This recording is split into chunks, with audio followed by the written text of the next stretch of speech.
নমস্কার, কেমন আছেন আপনারা সবাই? দেবযানীস ফুড অ্যান্ড বেভারেজেসে আপনাদের স্বাগত জানাই। একটু বৃষ্টি পড়ার সাথে সাথেই আমার ছেলের বায়না উঠলো কিছু ভাজা পোড়া বানাতে হবে। তাই আর দেরি না করে বানিয়েই ফেললাম খাস্তা কচুরিটা। আর ভাবলাম রেসিপিটা আপনাদের সাথে শেয়ার করা যাক। আমি কিন্তু আজকে খাস্তা কচুরিটা দু রকমের পুর দিয়ে বানিয়েছি। এক তো ডালের পুর দিয়েছি, এছাড়া দিয়েছি সয়াবিনের পুর। ডালের পুর তো আপনারা খেয়েই থাকবেন, তবে আমি শিওর সয়াবিনের পুর কিন্তু আপনারা কোথাও খাননি। তাহলে চলুন রেসিপিটা দেখে নিই। ডালের পুরের জন্য আমি এখানে নিয়ে নিয়েছি মুগ ডাল হাফ কাপ। এটাকে আমি ভালো করে ভিজিয়ে ধুয়ে নিয়েছি। আর এখানে নিয়ে নিয়েছি বিউলির ডাল হাফ কাপ। এই দুটোকেই আমি 4-5 ঘন্টা মতো ভিজিয়ে রেখেছিলাম। এবার এটাকে বেটে নেব। এখানে একদমই জল ঝরানো অবস্থায় আমি এই ডালটা দিচ্ছি, আর একটুও জল দিয়ে কিন্তু এটা বাটবো না। একদম শুকনো বাটতে হবে। আর এই বাটনাটা হবে, কিছুটা দানা দানা থাকবে, কিছুটা মনে হবে যেন একদম বাটা হয়ে গেছে। প্রথমে আমি বিউলির ডালটা দিলাম, যেহেতু এটা বাটতে একটু সময় লাগবে। এই যে দেখুন আমার টেক্সচারটা কিরকম হয়েছে, কিছুটা দানা আর কিছুটা মনে হচ্ছে একদম মিহি হয়ে গেছে। মুগ ডালটাও এর মধ্যে দিয়ে আমি ঠিক একইভাবে বেটে নিলাম। এবার পুর বানানোর জন্য এখানে ফ্রাই প্যানে আমি কিছুটা তেল দিয়ে দিলাম। এখানে আমি নিয়েছি জিরে, মৌরি আর গোটা ধনে একটু ক্রাশড করে নিয়েছি। প্রথমে আমি এখানে দিয়ে দিলাম জিরে আর মৌরিটা। এটাকে একটু ভেজে নিয়েই আমি এই ধনেটাও দিয়ে দিলাম।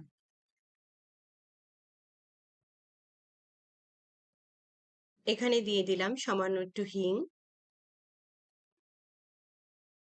এটাকে একটু ভেজে নেব। এটা ভাজা হয়ে গেছে। এবার এর মধ্যে দিয়ে দিচ্ছি 3 টেবিল স্পুন বেসন। এই বেসনটাকেও এখানে একটু ভাজা ভাজা করে নেব, কারণ যাতে বেসনের কাঁচা গন্ধটা বেরিয়ে যায়। এখানে বেসনটা দেওয়ার কারণ হচ্ছে ডালে অনেক সময় ময়েশ্চার থেকে যায়, বেসনটা কিন্তু সেই ময়েশ্চারটাকে অ্যাবজর্ব করে নেবে। আমি সামান্য আরেকটু তেল দিয়ে দিলাম, আমার মনে হলো তেলটা আরেকটু লাগবে। এখানে দেখুন বেসনটা কিন্তু একদমই হয়ে গেছে। এটা 2-3 মিনিট একটু এভাবেই বেসনটা ভেজে নিতে হবে। এবার এখানে আমি দিয়ে দিচ্ছি ধনের গুঁড়ো, জিরের গুঁড়ো, হলুদ গুঁড়ো। এখানে দিয়ে দিচ্ছি একটু কাশ্মীরি লঙ্কার গুঁড়ো, আর দিয়ে দিচ্ছি একটু গরম মশলার গুঁড়ো। এটা দেখুন একবার নাড়িয়ে নিয়েছি ভালো করে। এবার এর মধ্যে দিয়ে দিলাম আমচুর পাউডার আর গোলমরিচের গুঁড়ো।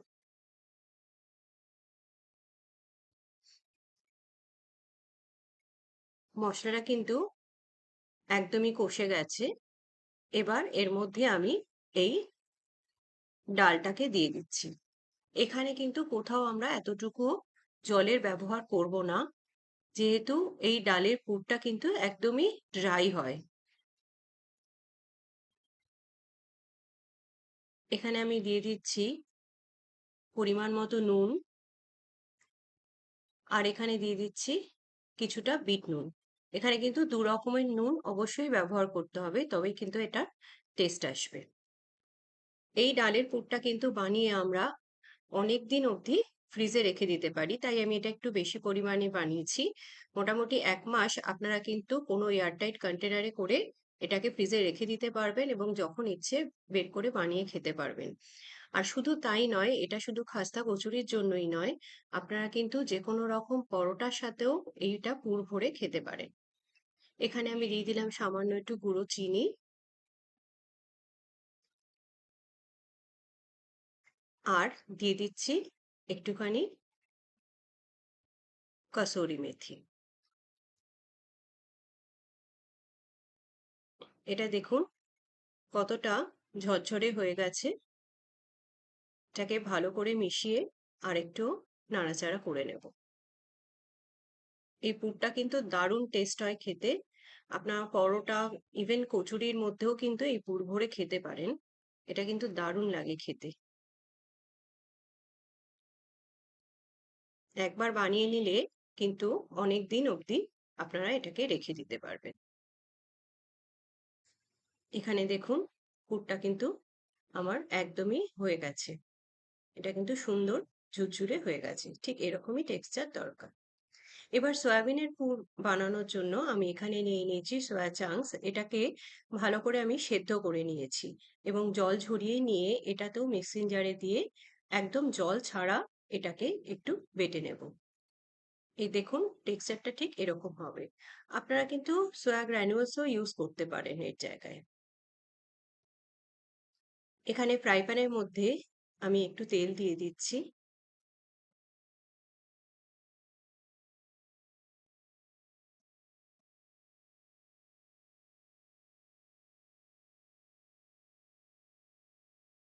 এখানে আমি নিয়ে নিয়েছি জিরে, মৌরি, আদা আর কাঁচা লঙ্কা কুচি। প্রথমে আমি জিরে আর মৌরিটা ফোড়নে দিয়ে দিলাম।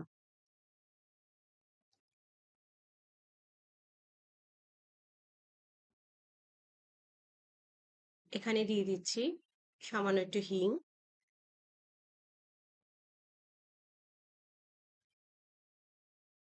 এবার এখানে দিয়ে দিচ্ছি কাঁচা লঙ্কা কুচি আর আদা বাটাটা।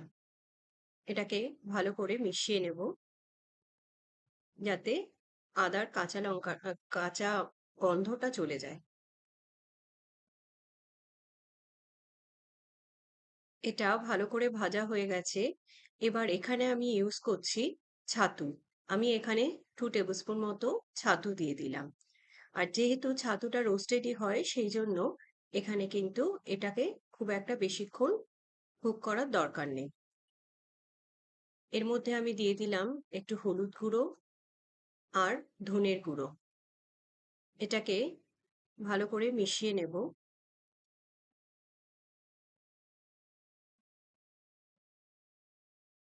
এখানে দিচ্ছি একটু কাশ্মীরি লঙ্কার গুঁড়ো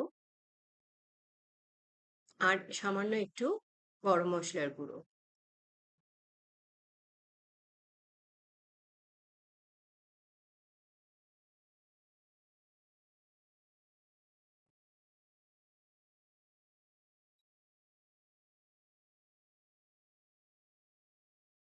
মশলার সাথে এটা ভালো করে মিশে গেছে। এবার আমি এই সয়াবিনটা এর মধ্যেই দিয়ে দিলাম।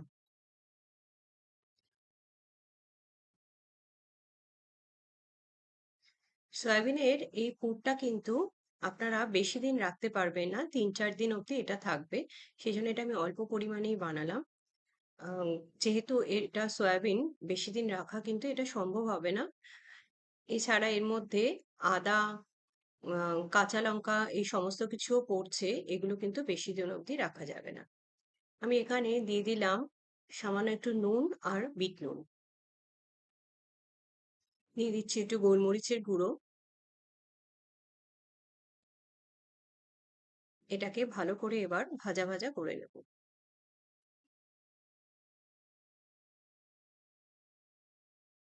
আমি সামান্য একটু তেলও দিয়ে দিচ্ছি, যেহেতু আমার মনে হচ্ছে আর একটু তেলও লাগবে এখানে।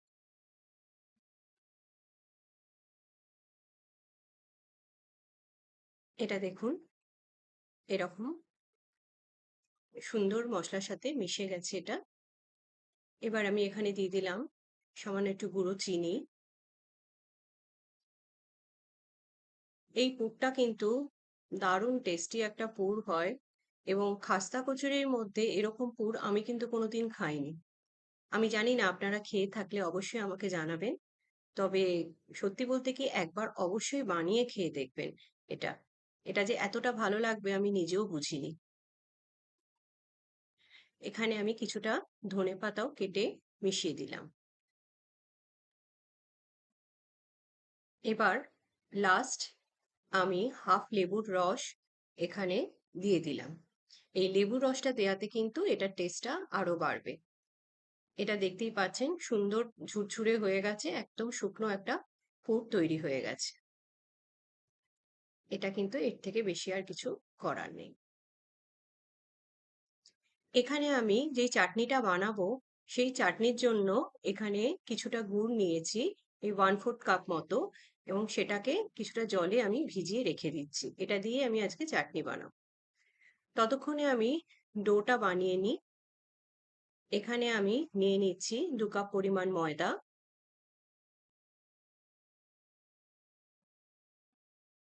এর মধ্যে দিয়ে দিচ্ছি সামান্য একটু নুন,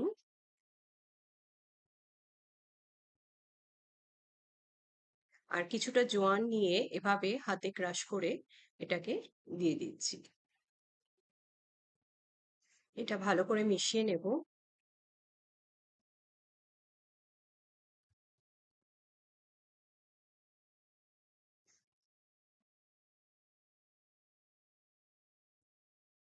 এখানে আমি নিয়েছি ময়ামের জন্য 1 টেবিল স্পুন মতো ঘি, আর 1 টেবিল স্পুন মতো আমি এখানে তেল দিলাম। আমি চাইলে আপনারা এটা পুরো ঘিয়ে কিংবা পুরো তেলেও দিতে পারেন ময়ামটা। কিন্তু আমি দুটো মিক্স করে এই কারণেই দিলাম, কারণ ঘিয়ে ময়াম দিলে কিন্তু খাস্তা কচুরিটা অনেক বেশি খাস্তা হয়। কিন্তু পুরোটাই ঘিয়ে দিলে আবার ডাইজেশনে একটু প্রবলেম হয়ে যায়, কারণ এত ঘি খাওয়ার তো আমাদের অভ্যেস নেই। সেই কারণে আমি দুটো মিক্স করে দিলাম। আপনারা চাইলে যে কোনো একটা ব্যবহারও করতে পারেন। এটাকে ভালো করে ময়াম দিয়ে নিচ্ছি। ঠিক এভাবেই হাতের সাহায্যে চেপে চেপে এটাকে ভালো করে ময়াম দিয়ে নিতে হবে। এই ময়ামটা কিন্তু এখানে খাস্তা কচুরির একদম মেন কাজ। তবে কিন্তু এটা ভালো খাস্তা হবে।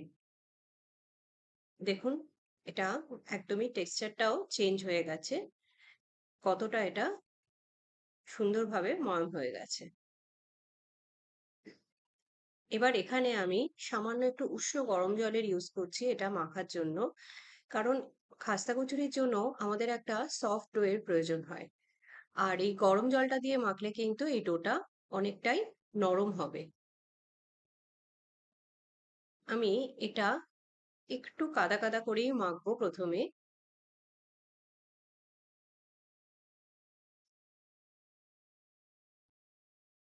দেখুন, মাখাটা আমার ঠিক এরকম হয়েছে।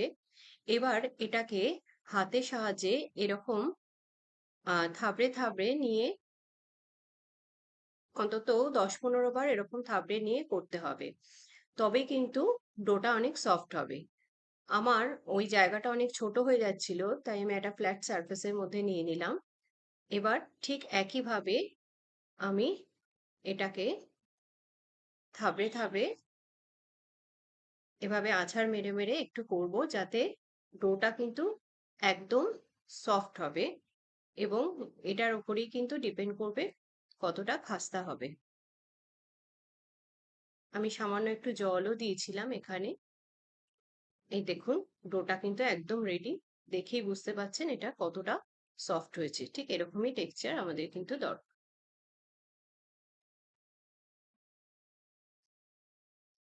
এবার এই ডোটাকে একটা ভেজা কাপড় দিয়ে ঢেকে 15 মিনিটের জন্য একটু রেস্টে রাখবো।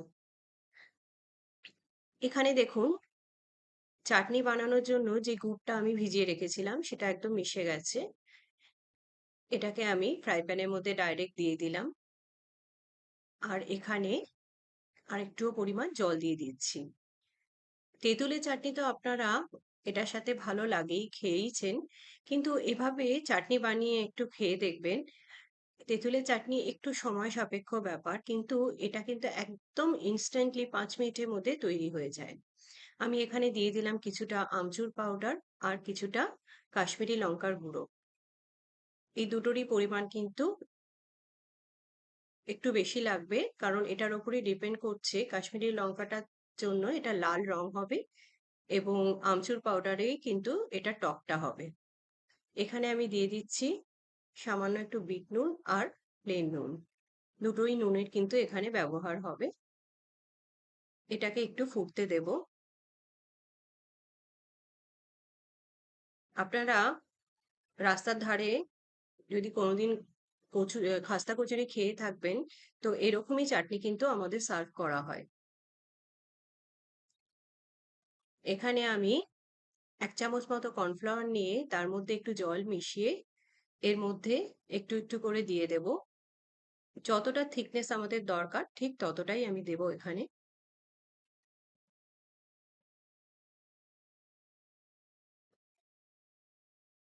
এখানে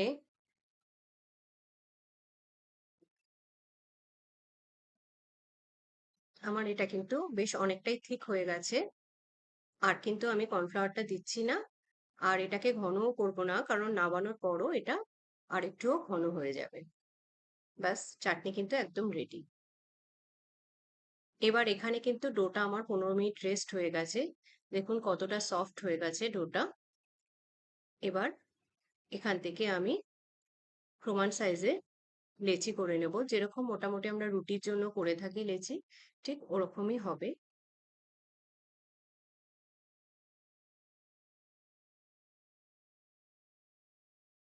এখানে আমার দু রকমের পুরি কিন্তু রেডি, সয়াবিনের আর ডালের পুর।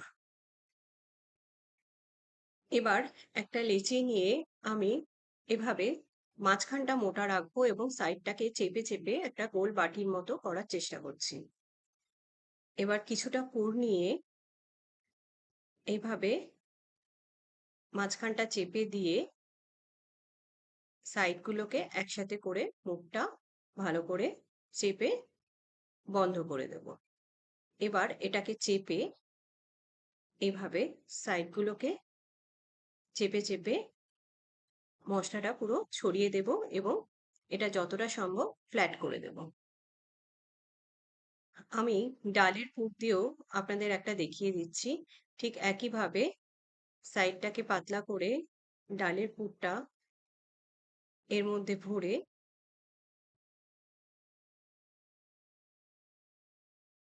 মুখটা ঠিক একইভাবে এভাবে বন্ধ করে দিতে হবে এবং হাতের সাহায্যে চেপে চেপে এরকম পুরটাকে পুরো ছড়িয়ে দিতে হবে আর তারপর ভালো করে প্রেস করে ফ্ল্যাট করে দিতে হবে।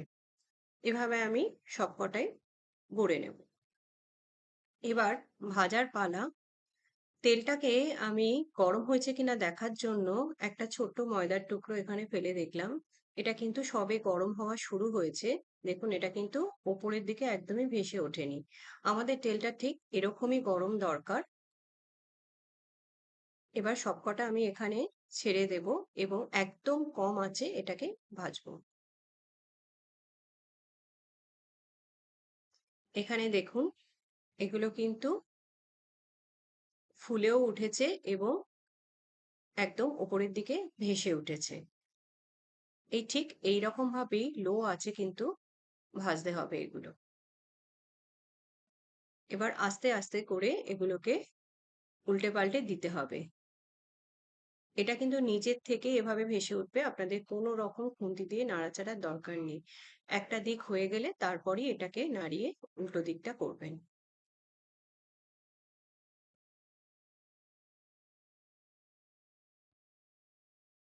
এটা দেখুন অনেকটাই কিন্তু এবার লাল হয়ে গেছে। এই ঠিক এরকম টেক্সচারটা যখন চলে আসবে তখন আপনারা গ্যাসের ফ্লেমটা একটু বাড়িয়ে দিয়ে কিন্তু এগুলো লাল করে নিতে পারেন। দেখুন এগুলো কিন্তু একদমই লাল লাল করে ভাজা হয়ে গেছে। এবার এগুলোকে আমি তুলে নেব। তবে আপনারা যদি এর পরের চড়াটা ভাজতে চান তাহলে কিন্তু একইভাবে ফ্লেমটাকে আবার বন্ধ করে নিয়ে ফ্লেমটাকে একদম নর্মাল আগের মতো টেম্পারেচারে আসার পরেই কিন্তু আবার ভাজতে হবে। তবেই কিন্তু এই খাস্তা কচুরিগুলো খাস্তা হবে। এবার আমি সবকটাকে নামিয়ে নেব। দেখে বুঝতেই পারছেন নিশ্চয়ই কচুরিগুলো কতটা খাস্তা হয়েছে। আমি একটা আপনাদের ভেঙে দেখিয়ে দিই। দেখুন এটার মধ্যে ডালের পুরটা রয়েছে। এভাবে কচুরি বানিয়ে যদি বাড়িতে খান, আপনাদের আর মন চাইবে না কিন্তু বাইরে থেকে খাস্তা কচুরি কিনে খান। অনেক বেশি টেস্টি হয় আর সত্যি বলতে কি অনেক বেশি হেলদিও। কারণ আপনি নিজে বাড়িতে বানাচ্ছেন, আপনি জানেন আপনি কি দিয়েছেন, কি দিয়ে বানাচ্ছেন। এটাই অনেক নয় কি? দেখে মনে হচ্ছে তো খুবই লোভনীয়। তাহলে দেরি না করে বানিয়ে ফেলুন এবং বানিয়ে অবশ্যই আমাকে জানাবেন আপনাদের কেমন লাগলো।